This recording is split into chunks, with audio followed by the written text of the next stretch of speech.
bit helps, well, that'll put a hard, heavy weight on you. Make you think about life and what's really valued in a person. Ignoring ain't easy. It's just familiar. There's a rawness about a fellow trotting to the other side of the road to avoid you, running away, and hoping it don't look too obvious. It'd be a shame to hear a man say, "Good morning," or "God bless," if there was any chance he might hit you up for some spare change or $1 or $2 to get through the day. Funny how the look of a man means so little and yet so much. My clothes are better now, I guess, although the pantries and shelters always had fine things. Wearing a flannel shirt and jeans in Nashville is a sign that you're either homeless or a millionaire country music star with a mansion and a tour bus. You could be a rancher, a lawyer, a bootlegger, no telling. I've never been sure how people could spot a homeless person, at least from far enough away to avoid you. Yeah, I'd lost some teeth by the end of it, and I ate a lot of my meals from places most folks wouldn't even touch. I drank water from my hands out of a creek, and sometimes my dinner plate was a tin pot on the ground. Showering wasn't always a daily thing, but my hair looked all right, and I always had shoes. I wore my T-shirts right side out most of the time, and I didn't shuffle or yell at voices nobody else could hear like some of the poor souls down there. I guess it's just a feeling that drives folks away. As I've spent more time in the Bible, I think a lot about John the Baptist. Long-haired, wearing camel hide, eating bugs and honey, hollering at crowds to repent. You reckon he'd go over in Nashville or New York today? At least I had my guitar. There were a lot of times when that made all the difference. With a six-string in front of me, I wasn't looked at like a hobo or a vagrant or whatever down and dirty word you'd use to push your fellow man a notch or two below you.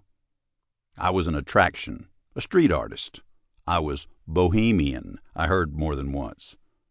A couple of chords into a song and heads always turned. People would slow their walks or stop altogether and listen. Most would smile, maybe tap their toes. Some would eventually throw a few bucks into the case I had open with an out-of-work sign propped up inside it. One time, I was sitting on a bench near the bus stop, playing on the street, when a bunch of teenage girls came out of a restaurant at the corner. They were all talking at once and giggling the way girls do. Then they heard my song and just broke out dancing. It was a big, happy group. There wasn't a boy among them. So I changed it up and played something slow to see what they'd do.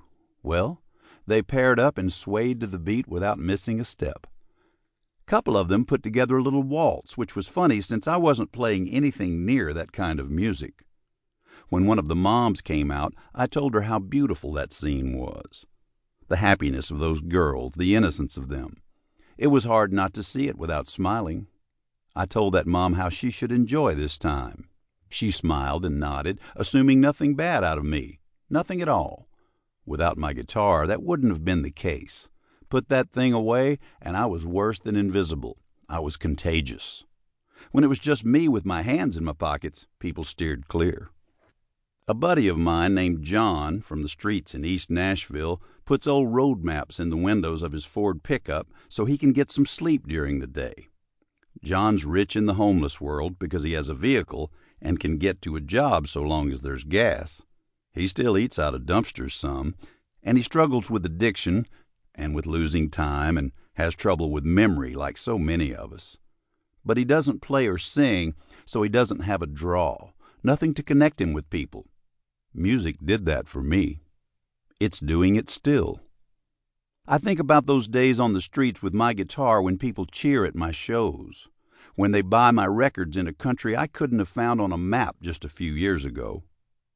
Who would have thought that a fella who'd been writing and singing country and Americana music for 50 years, a boy who grew up in Queens, New York, listening to bluegrass, a man who rambled in and out of homelessness in Nashville without selling a single record, who could have believed that somebody like that would be one of the best-selling acts in Sweden in his mid-60s?